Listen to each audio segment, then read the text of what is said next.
Bonjour, cette vidéo a pour but de présenter les grandes lignes du concours d'admission à l'ENS Lumière 2024. Vous pourrez trouver sur notre site les modalités du concours ainsi que le règlement du concours pour plus amples informations. Pour débuter, un rappel sur notre école. Il s'agit d'une école publique et gratuite, placée sous la tutelle du ministère de l'Enseignement supérieur et de la Recherche. C'est une école du petit nombre puisque vous serez 16 par master et par année, donc au total 150 étudiants, accompagnés par des enseignants permanents tout au long de la scolarité et énormément de professionnels externes qui viennent intervenir sur les différents ateliers et cours. Au total, vous partez pour 3 années d'études et vous obtenez à la fin un diplôme de niveau master. À présent, un rapide rappel du calendrier des inscriptions. Les préinscriptions en ligne débutent le vendredi 1er décembre et se termineront le jeudi 11 janvier à 15 heures. Durant les inscriptions, si vos dossiers sont complets, vous recevrez un email de paiement sur un site sécurisé en simultané et vous aurez jusqu'au jeudi 18 janvier pour effectuer le paiement.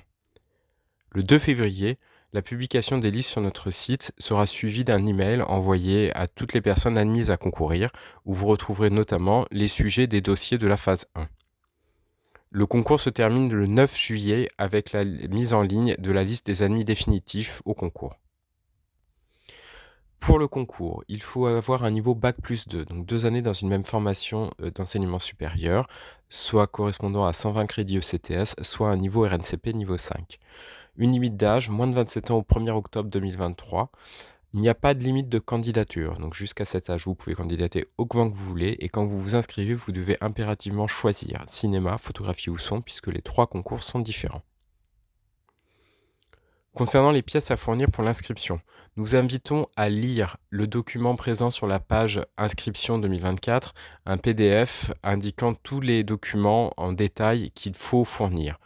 Pour les copies baccalauréat et les copies de justificatifs officiels de 2 années d'études supérieures, merci de bien avoir un document tamponné ou cacheté ou signé.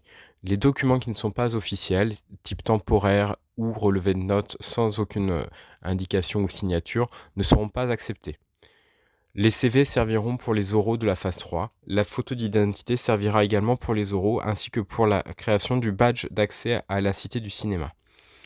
Pour les boursiers, vous pouvez nous fournir les notifications de bourse de l'année 2022-2023 ou de l'année 2023-2024.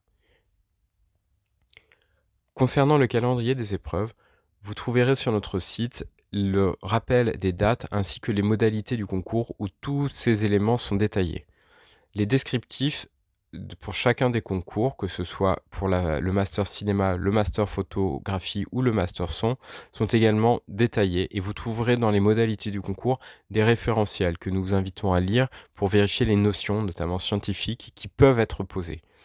Nous précisons pour l'épreuve par exemple de sciences en master cinéma que toutes les notions présentes dans les modalités ne seront pas forcément posées au moment des écrits ou aux oraux, mais qu'elles sont susceptibles de l'être.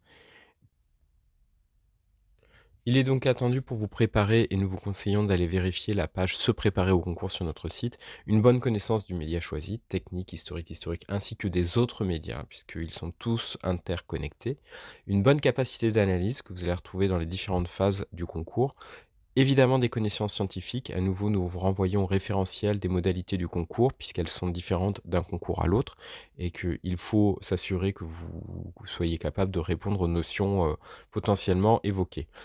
La partie pratique et personnelle est intéressante. Elle permet notamment de pouvoir, lors des oraux, davantage parler de vous et de ce que vous avez pu faire, sachant qu'il faut toujours le motiver et expliquer en quoi ça a été constructif dans votre parcours. Et l'expression orale et écrite est évidemment un point essentiel, du concours puisqu'elle servira pour la suite, puisque vous aurez en 3e année par exemple, un mémoire de fin d'études à rédiger. Pour finir, nous abordons le dispositif de la classe égalité des chances, mise en place en partenariat avec la Fondation Culture et Diversité. Il s'agit d'une classe comprenant une vingtaine d'élèves chaque année, qui va permettre d'aider à la préparation du concours, avec des cours tous les samedis matins de septembre à février. Vous allez avoir aussi accès aux moyens de l'école, que ce soit le CDI, les espaces, être informé des événements internes dans l'école auxquels vous pourrez participer. Il s'agit aussi d'un accompagnement logistique financiers et culturels durant cette première année, mais aussi tout du long de votre scolarité. Enfin, à côté d'un système de mentorat, la fondation vous accompagne dans l'insertion professionnelle avec des systèmes de rencontres et aussi le suivi d'offres d'emploi qu'ils peuvent recevoir. Ce dispositif s'adresse à toute personne ayant déjà un niveau bac+1 pour correspondre aux besoins de l'entrée du concours de l'ENS Lumière. Titulaire d'une bourse de l'enseignement supérieur et étudiant dans un établissement d'Île-de-France l'année de préparation du concours, du fait que tous les cours se font le samedi matin. Le début des candidatures se fera le 1er février 2024 et vous aurez jusqu'au 2 juin 2024. Les oraux d'admission auront lieu le 25 et 26 juin. Ensuite, en juillet, une première journée de présentation sera organisée à l'ENS Louis Lumière.